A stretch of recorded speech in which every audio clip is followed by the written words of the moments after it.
everyone. It's been a while since my last video, and you can thank my lazy writer for that one.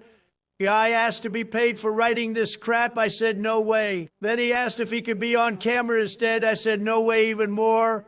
You look like Jesus. If Jesus was a homeless serial killer, you look like Dave Grohl crashing after a heavy drug binge. Know your place. And he sulked for a while, so I offered him a one-time payment of $50,000 in 5 years. He agreed to it, but the truth is I'm not really going to pay him part of the deal. Anyway, get on with the movie. Welcome back, my scrumptious little tarts, for part 2 of The Shadow. Last time we met Lemon Cranston, an ugly guy with the power to cloud men's minds. Speaking of clouding men's minds, why not try old grifter moonshine? The finest moonshine you can make in the toilet of a prison cell on Rikers Island.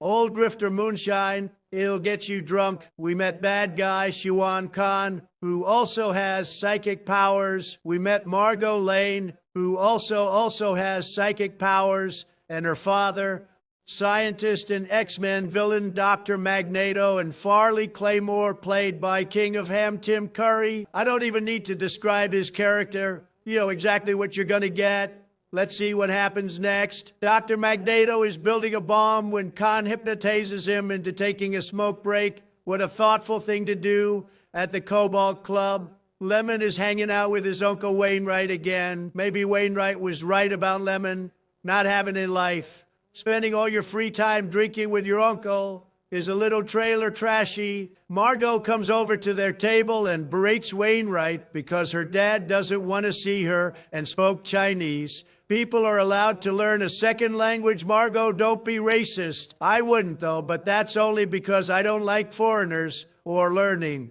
Lemon leaves without saying goodbye. The ill-mannered pig, and Margot follows him outside. Lemon tries to mind control Margot to get her to leave him alone, but it doesn't work. Silly Lemon. Everybody knows you can't psychic another psychic. The mind particles just cancel each other out. Lemon tells his taxi guy Mo to take him to the federal building. Very convenient to have your own taxi guy. Maybe we should make that a thing. A taxi guy that only works for one rich person. What would we call that? Probably a French word. At the federal building, Dr. Magneto is getting ready to be kidnapped when some warrior types show up to kidnap him, which is quite a coincidence. The Shadow arrives and does his spooky laugh.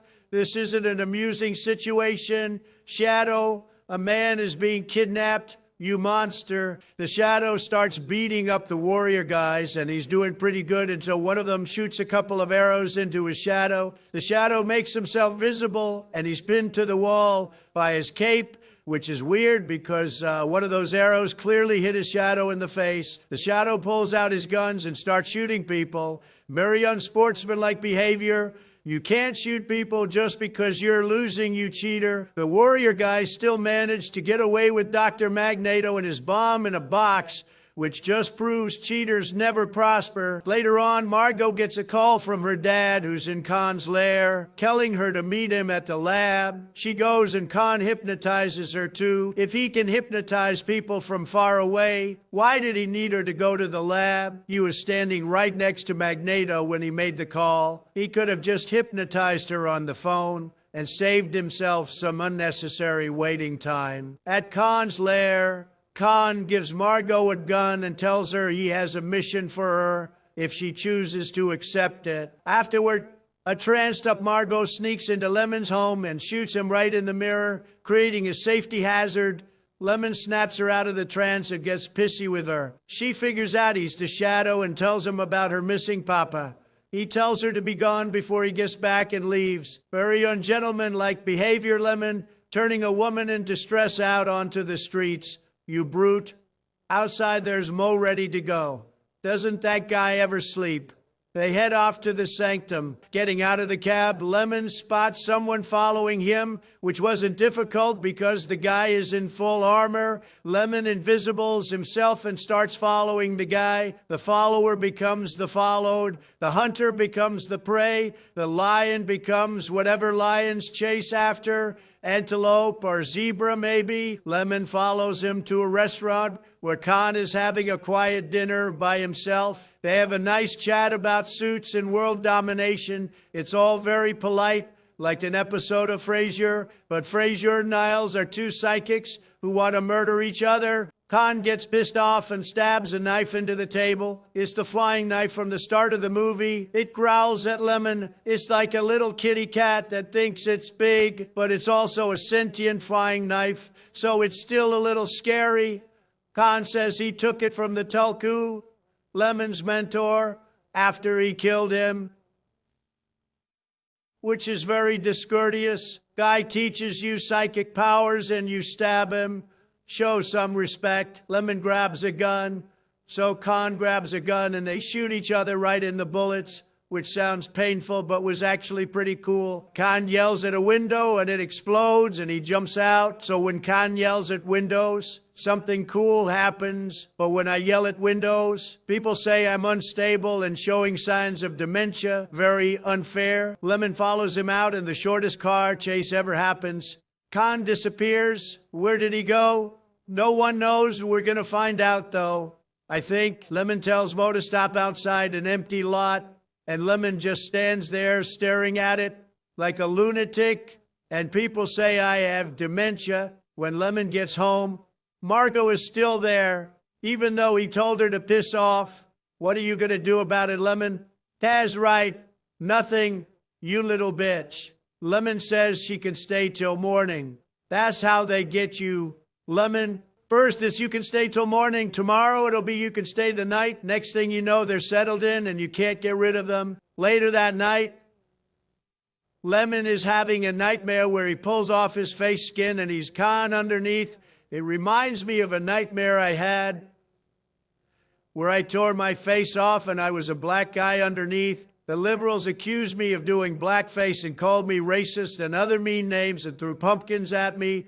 My own followers were chanting, "Not my president," and they threw pumpkins at me too. Where did they get all the pumpkins?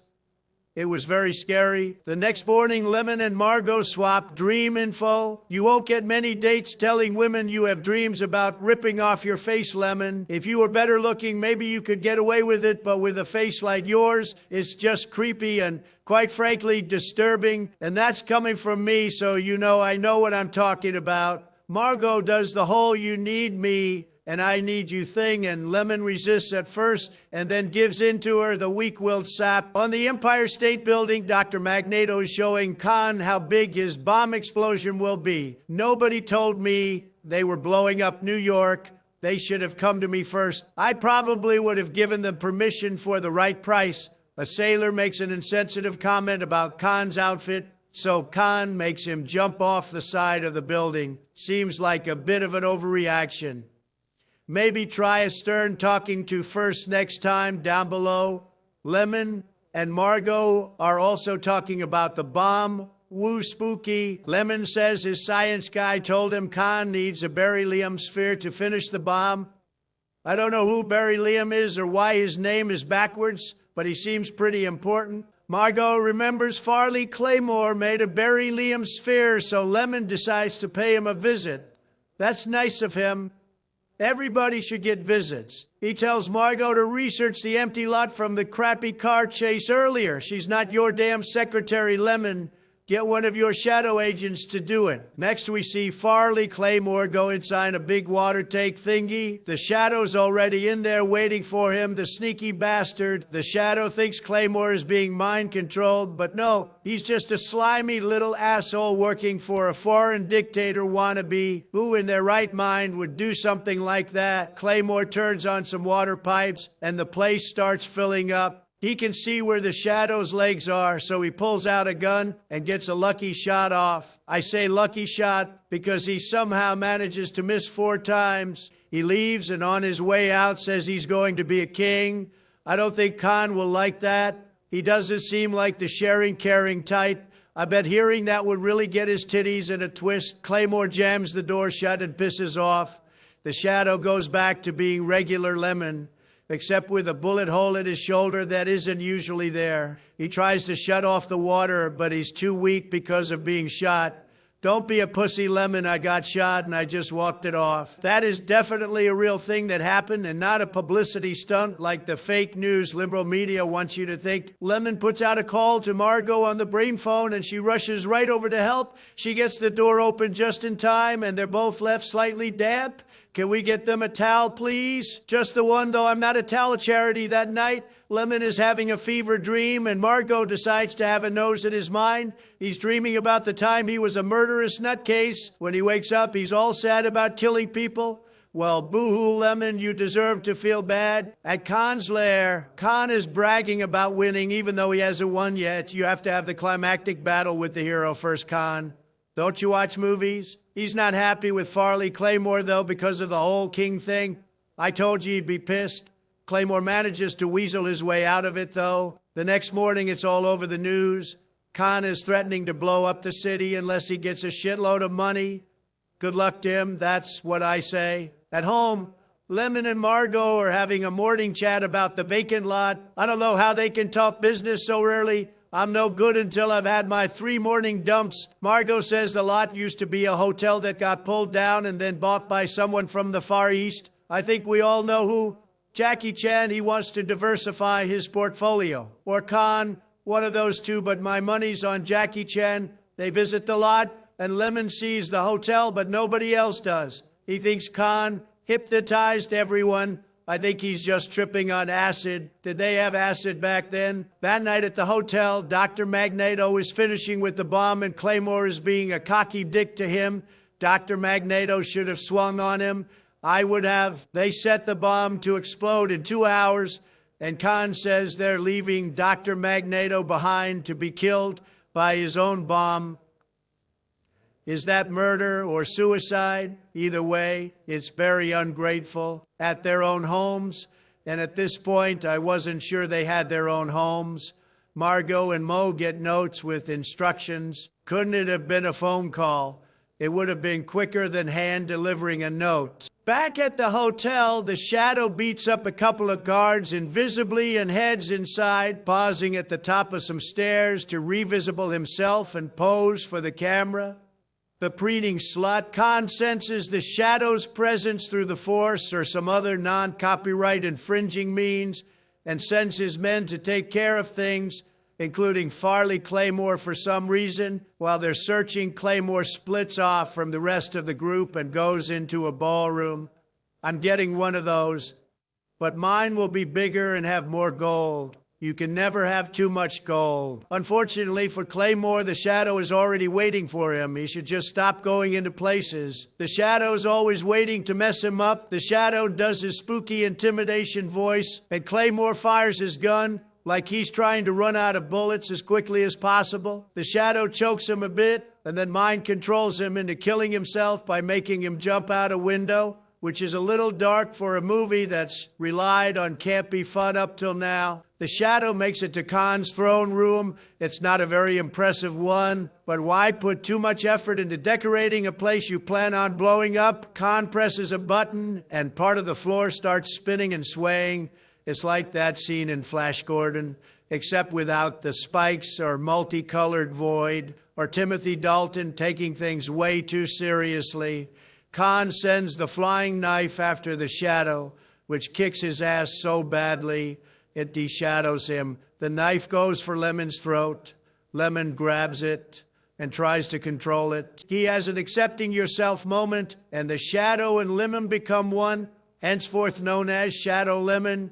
He gets control of the knife and sends it flying into Khan's tummy. Khan pulls it out and does his shouty window smashing thing.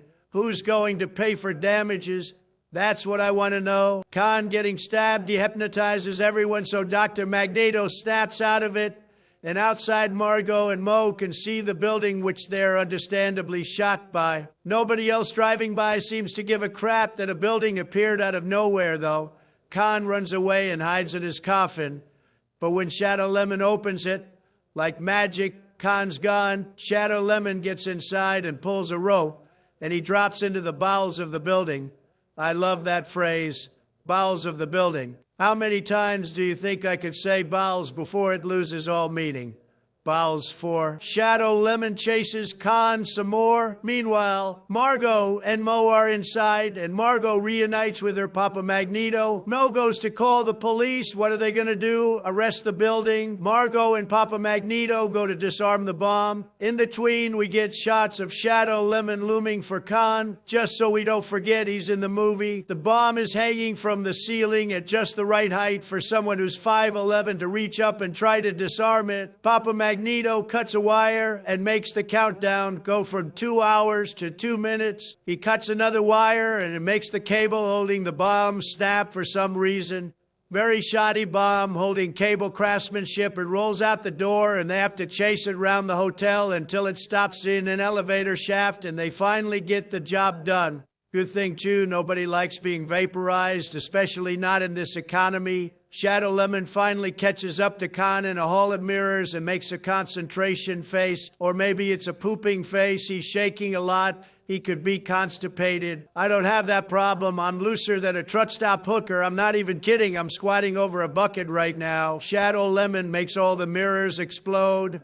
That's a lot of bad luck for someone, and he makes a piece of glass float and launches it at Khan's head, giving him the worst headache he's ever had. Outside, Uncle Wainwright shows up with the other cops, and he's perplexed by the sudden appearance of a building, possibly even bewildered. Sometime later, we see Khan wearing a straitjacket in a padded cell. At least he has somewhere comfortable to sit. A doctor comes in, and Khan tries to hypnotize him, but it doesn't work.